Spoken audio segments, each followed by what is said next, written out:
What is autoimmune hepatitis? Why do people get it? And how do you reverse it? Now, I could tell you this from personal experience because I reversed mine in 5 months. So how do you do that? Some really important things that you need to know about autoimmune hepatitis. First, that it's frequently associated with other autoimmune diseases. As a matter of fact, about half of the adults that have autoimmune hepatitis also have a second autoimmune disease. Now, this may explain some of the other symptoms you have been experiencing that aren't your typical autoimmune hepatitis symptoms. Well, what other autoimmune diseases are we talking about here? Well, here are the two really common ones. Celiac disease, really common with people who have autoimmune hepatitis, and primary biliary cirrhosis, otherwise known as PBS. Some other autoimmune diseases that could go along with autoimmune hepatitis: rheumatoid arthritis, ulcerative colitis. We also have Graves' disease and Hashimoto's. What is autoimmune hepatitis? Well, the answer is really very simple. It's when your body's immune system starts attacking your liver cells. Its attack on the liver leads to liver inflammation, hepatitis, and that inflammation eventually leads to liver scarring, which is cirrhosis, and this leads to liver failure. Now, how do you know if you have autoimmune hepatitis? Here's your typical symptoms: joint pain, fatigue, loss of appetite, rashes, jaundice. That's when your skin and your eyes start turning yellow. I had that. My bed sheets were turning yellow. Abdominal discomfort, or just fluid buildup in your abdomen area, or even fluid buildup around your legs or your ankles. All these are typical symptoms of autoimmune hepatitis. Now, something else that you really need to know. The really bad part about autoimmune hepatitis is that the liver is such a resilient organ. It's such a tenacious, powerful organ. It's actually the only organ that can regenerate itself. If you chopped it in half, it would actually, and you took away half of it, it would regenerate the second half, like a lizard tail or a worm. So it's just an incredibly resilient organ. But because it's so resilient, you could be getting liver damage for years and not even know it because it's such a tenacious, resilient organ. And so it's not uncommon, as a matter of fact, for people to start having symptoms when the liver is already 90% damaged. So that's bad news. That means that you get your symptoms and your liver's already 90% gone. This is actually what happened with my mother. With her first round, she actually had 2 battles with autoimmune liver disease, and her first round, it was really advanced by the time she went to the doctor and got the diagnosis. So what does this mean for you? What this means is if you've been diagnosed with autoimmune hepatitis, chances are your liver is really damaged already. And what that translates to is don't mess around. You have to move fast. You have to take this disease seriously. Okay, so now let's answer the big question. Why? Why does autoimmune hepatitis happen? We're going to go through 6 reasons, 6 sources of autoimmune hepatitis. Now, before we get into those specific 6 reasons, I just want to back up for a second and look at the overall picture as to why do autoimmune diseases even happen. First, the formula, the engine that is generating autoimmune diseases is the formula. Just memorize this formula: genetics plus toxins. Genetics plus toxins. That's the engine that's driving this whole thing. You have a genetically susceptible person who repeatedly gets exposed or encounters certain toxins that set off, that trigger the autoimmunity. And these toxins, for a variety of reasons, cause the body to start attacking itself. I won't get into all the science behind that, but there's several mechanisms. There's molecular mimicry, bystander activation, and some other reasons why this happens. But just know that that's the formula: a genetically susceptible person plus certain environmental toxins. To really bring out this genetic link, I actually read a study that followed 58 family members of autoimmune hepatitis patients for only 4 years. So these are just the family members of the patients. These aren't the patients themselves yet, just the family members. They follow these people for only 4 years, and you know what they found? Within that 4-year period, several of them got autoimmune hepatitis. And they looked at those family members that got autoimmune hepatitis in that 4-year period, and they actually found a defect in the T cells that are responsible for mediating immune reactions to things that threaten the liver. Okay, now let's get into those 6 reasons. Reason number 1, why people get autoimmune hepatitis. Viral infections. Specifically, I mean, all viral infections are a factor, but the specific ones that are really, really problematic are hepatitis A, hepatitis B, and hepatitis C. These viral infections are the most common sources of autoimmune hepatitis. And by the way, the term hepatitis just means inflammation of the liver. Hepa means pertaining to the liver. Itis is implying inflammation. So we want to know, what are the sources? How do you get these viral hepatitis infections? Hepatitis A, the most common source, is ingesting fecal matter, even microbial amounts. Now you might be thinking, who goes around ingesting fecal matter? Obviously, there's not a lot of people doing that. But what about the cook at that restaurant you ate at last week who may have not washed his hands after using the restroom? It's pretty gross, but I mean, it's a real thing that takes place. Or maybe even you didn't wash your hands well enough, or one of your kids didn't wash their hands well enough, and somehow you touched your mouth or they touched your mouth. These types of things. Ingesting fecal matter, that's hepatitis A. Hepatitis B is coming in contact with the bodily fluids of another person, another infected person. So coming in touch with their blood, coming in touch with someone else's semen, or even the saliva. And hepatitis B is frequently transmitted sexually. Hepatitis C is really similar, but it's mostly blood contact. One place where people can get hepatitis B and C is hospitals if they're not sanitizing the equipment properly. All right, the second source is vaccines.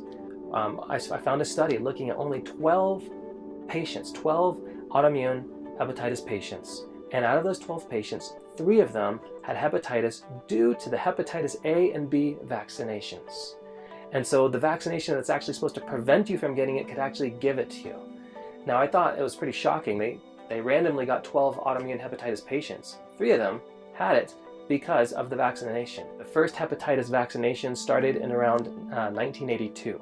So if you were 6 years old or younger during 1982, you probably got the hepatitis vaccination. I got it. My wife got it. People our age, people who were 6 or under around 1982 got it. And so it could be that that vaccination was the beginning of your liver trouble. It's possible. We have documented studies proving that people can get it just from the vaccination. Source number 3, medications. That's right, medications. Which ones? Well, to describe which ones, let me read to you an excerpt from the study where I got this information. Drug-induced liver injury is a potential complication of nearly every medication that is prescribed, because the liver is central to the metabolic disposition of virtually all drugs and foreign substances. So which medications? All of them. Virtually all of them. Now some are worse than others, we're going to look at those, but every time you take a medication, it's actually a liability to damage your liver, contributing or causing autoimmune hepatitis. Now look at these quick facts here. This is pretty interesting. Drug-induced liver injury is the most frequent reason for the withdrawal of drugs on the market. So these are FDA-approved drugs on the market that had to be pulled. What's the most frequent reason for these being pulled? Drug-induced liver injury. Drug-induced liver injury accounts for more than 50% of cases of acute liver failure in the United States. 50%, that's huge. Thirdly, more than 75% of cases of unusual drug reactions result in liver transplant or death. Okay, so what do I mean by unusual drug cases? So these are reactions to drugs that the pharmaceutical companies didn't expect, that the scientists didn't see in clinical trials. So this happens sometimes. People have these bad reactions to meds. Of the people that have these unusual reactions, 75% end up in death or a liver transplant. So every time you're taking a med, you are playing Russian roulette, you're rolling the dice with your liver. Let's look at the most common drugs associated with this, with the autoimmune hepatitis and just really damaging your liver in general. First one, Tylenol. Tylenol, as a matter of fact, is the most common cause of liver failure. That's from Mayo Clinic. Tylenol, the most common cause of liver failure in the US. And this is just a short list of ones that have been shown to hurt the liver and even be associated with autoimmune liver hepatitis. All right, Number 4, source 4, gut dysbiosis. So the liver is on the receiving end of whatever is going on in your gut, good or bad. So if you have a sick, deranged gut situation, if it's toxic, the liver is going to be taking the brunt of that. And what gut dysbiosis is, it's an imbalance in the gut bacteria inside the intestine. And this is going to hurt the liver. This imbalance is actually, we're finding more and more research how devastating it is to our bodies. So gut dysbiosis really sets you up for a damaged liver, and even sets you up for autoimmune liver hepatitis. So how do you get gut dysbiosis? I'll just boil it down for you. 2 quick sources: junk food and medications. Those are 2 ways to wipe out your good gut bacteria and feed your bad gut bacteria. Okay, number 5, source number 5, bad blood. Now, who knows what the liver does? The liver does lots of things, right? What's one of its main functions? One of the main functions of the liver is to filter blood, to filter the blood in the body. It filters some around 70% of the blood in your body. Now, if your blood is dirty, if your blood is toxic, what's that going to do to the liver? It's going to affect the liver. It's going to compromise the liver. Now, I can't say that bad blood causes autoimmune liver hepatitis, but it's kind of like gut dysbiosis, where it creates such a burden on the liver. It really makes for a ripe situation for autoimmune hepatitis to happen, for the body to start attacking its own liver. So bad blood. And again, how do you get bad blood? Junk food. And you are what your blood is, essentially. And junk food does not convert over to good blood. Also, if you have an infection in your blood, that's obviously going to put a burden on the liver. That would be an example of bad blood. Also, not drinking enough water, not getting adequate water intake is going to hurt your blood situation. It's going to make it toxic. Now, something I need to say about that. If you already have some kind of water retention issue, if you have ascites or if you have fluid buildup, be careful with your water intake. You still want to drink water, but you need to really monitor that and keep it at a minimum and focus on healing your liver, and then slowly increase your water intake. All right, last source number 6, refined sugar. Refined sugar does damage to your liver. Glucose is not processed by the liver. The liver doesn't have to process glucose, but it does have to process fructose. So what has fructose? Well, there's a lot of sources of it, even fruits. Now, here's the thing. Maybe you're thinking, well, am I going to damage my liver by eating a peach or a mango? No, you're not. What studies have found is that fructose is only toxic when it's done in excessive amounts, when it's ingested in high concentrated amounts. And when it is, it becomes a potent liver toxin. So you're not going to get liver damage by having a few mangoes or eating 3 peaches in the morning. It's not going to cause you liver damage. But can you think of a source of fructose that comes in a high concentrated form that we find in products everywhere? Have you guessed it? High fructose corn syrup. High fructose corn syrup.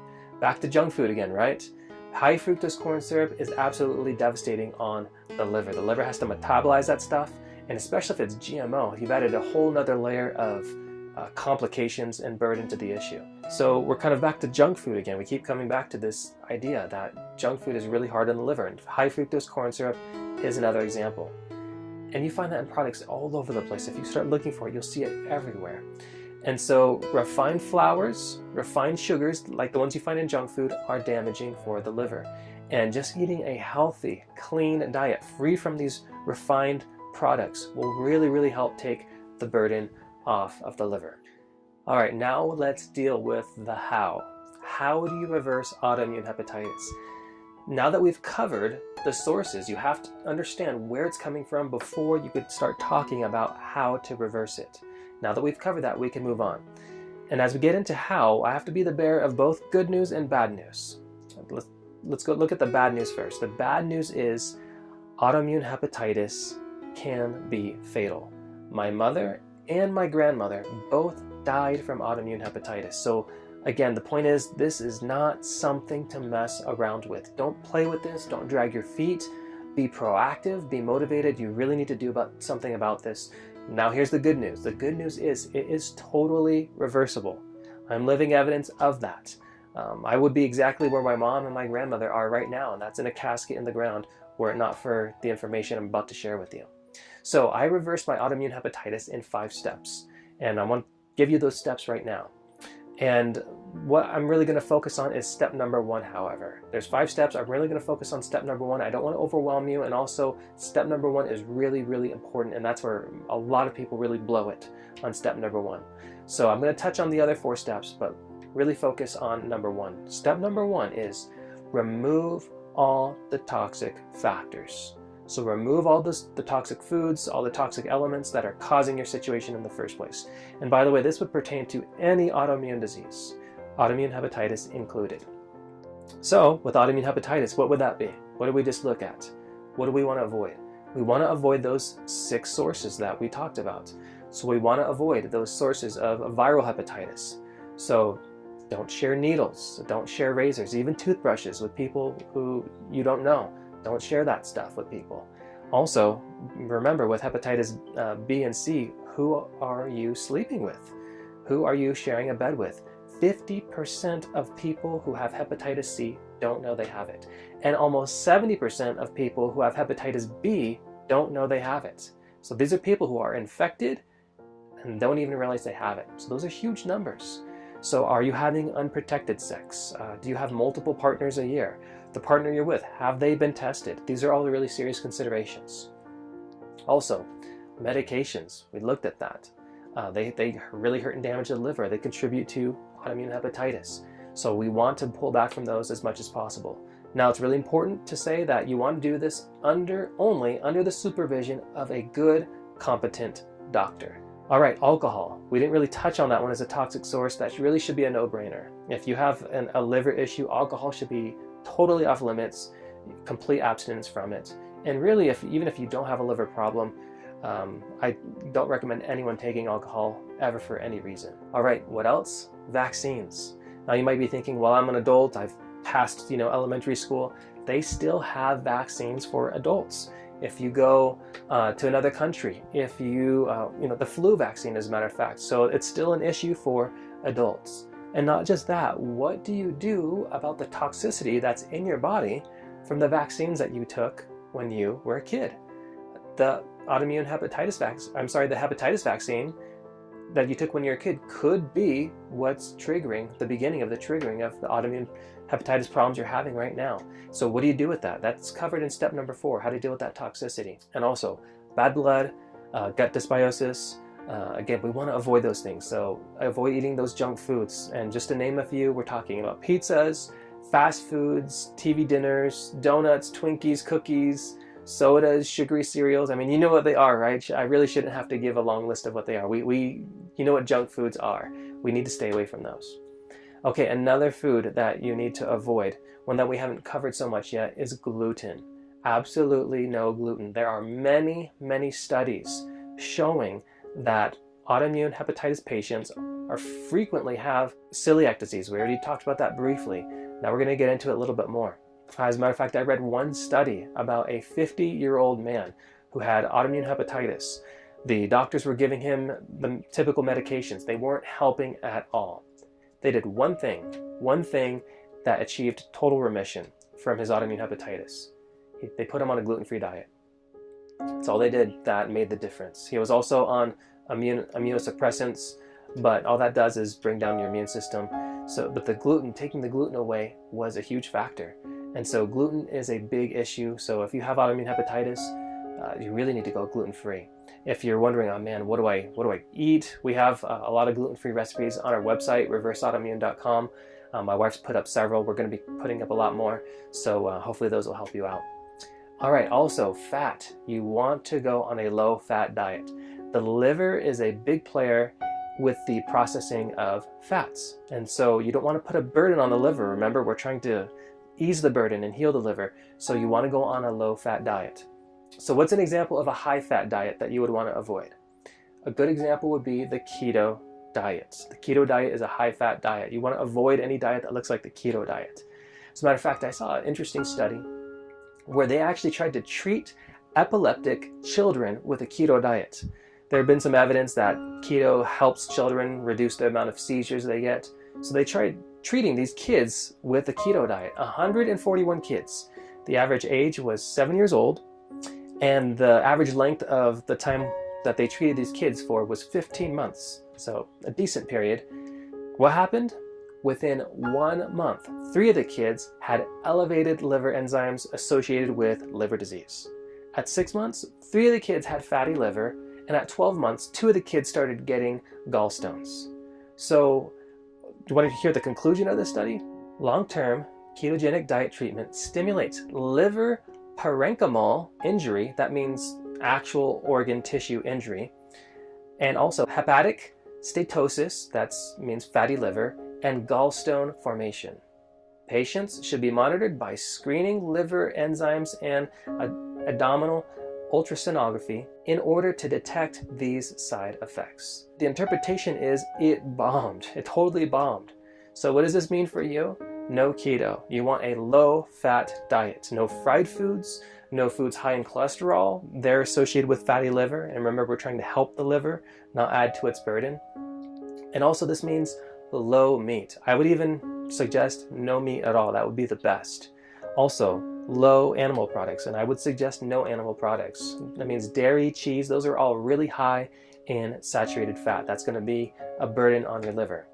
On that note, one of the authors of a recent study looking at the liver and saturated fat, they said this: saturated fats such as butter, fatty cheeses, and coconut oil are thus the worst things to eat from the liver perspective. Wow. So even some plant sources of saturated fat you need to avoid for the time being, or really reduce. Coconut oil and palm oil. Those are the 2 plant sources of saturated fat that you really want to avoid or reduce. So you want a low-fat diet. Now maybe you're thinking, well, what about my walnuts? What about avocado? What about olives? You know, those things have fats. Do I have to stop eating that? Actually, you might be surprised. Research actually suggests that people who eat these actually are helped with their liver conditions. It actually helps people with liver disease. These are healthy fats. They don't do the same thing as the saturated fats do, and they're different in composition. But even still with the healthy fats, you want to not go overboard. Even in a state of health, you don't want to have a diet that's made up largely of even healthy fats. All right, well, maybe you're thinking, what do I eat? What can I eat? You want good, clean blood, right?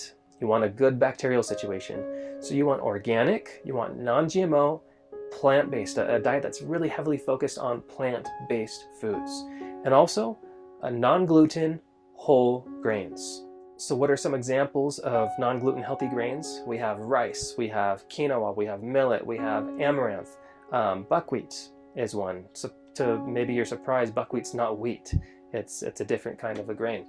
And so those are all examples of good non-gluten healthy grains. You have beans, you have seeds, you have vegetables, you have fruits. All these, you could do a lot of things with these foods. In addition to this, you might want to think about getting a food allergy test done. And you want to get one done that looks at your stool, not your blood, because that is where the first line of action is happening. And so because perhaps some of these other foods your body might be having a reaction to, you're not realizing it. So that's a good test to get done, a food allergy test that looks at the stool. Okay, step number 2 of the 5-step protocol, heal the leaky gut. So a damaged gut is involved in virtually every single autoimmune case. And you have to patch up those holes in the gut if you want to reverse your autoimmune disease. It's a must. And so healing leaky gut, doing things to induce healing in the digestive tract, in the gut, very important. Okay, step number 3 is Nutrify. So autoimmune patients are notoriously deficient in key vitamins and minerals, and so we need to replace those. Organs have been damaged, tissues in your body have been damaged from years of the body attacking itself, and so we need to build those back up. We need to heal those tissues. How do we do that? We need to give the enzymes in our body, which are like the workers, the building blocks to build up that those damaged tissues. And nutrients is like putting building blocks in the hands of those workers, our enzymes, to build the body back up. The nutrients that I'm talking about here, this is excess nutrients in addition to your already good, clean diet. So this isn't just talking about dietary nutrients. This is in excess. So you want to be doing things to get excess nutrients on top of your good, clean diet, because we want a lot of high concentrated nutrition to heal all the damage that's been done in the body. Okay, step number 4, cleanse and detox. With all autoimmune diseases, toxic buildup is always an issue. So we want to get rid of those toxins. We want to get that stuff out of there. And it normally does not come out naturally. It won't just happen. So we have to intentionally do things, specialized methods to get those toxins out of there. Those toxins that are trapped in the body, that hide in the body, in your tissues, in your cells, are causing lots of problems. So we need to cleanse, detox, very important step. And then the last step, step number 5, reduce chronic stress. So chronic stress is a significant issue with autoimmune diseases. And you could get chronic stress from situations like a recent injury, if you're grieving the loss of a loved one, a divorce, the loss of a job, if you're currently in an abusive situation, and that can undermine everything we've talked about. Having chronic stress be a factor in your situation can completely undermine that. And so you need to learn how to manage the chronic stress in your particular situation. So I followed these 5 steps, and in a little over 5 months, my autoimmunity was completely reversed. I had my inflammation checked, and my inflammation in my blood was as low as it could possibly be. It's on a scale of 1 to 15. Check the sedimentation rate. Scale of 1 to 15, it was 1. My doctor said only 1% of my patients have inflammation this low in the body. So this protocol really worked. And I had my liver looked at. My liver looked excellent. It looked really, really good. So on our website, we have 4 ebooks about how to reverse fatigue, how to reverse rashes, about how I reversed my autoimmune disease. 3 of those ebooks are free. So go ahead and follow the link in the description below and help yourself to those ebooks. Well, do you have any questions? Is there something I missed? Is there something specific about your situation that you would hope that I talked about? Tell me in the comments below. Let me know. I hope this information has been helpful to you, and may you be blessed in your pursuit of health.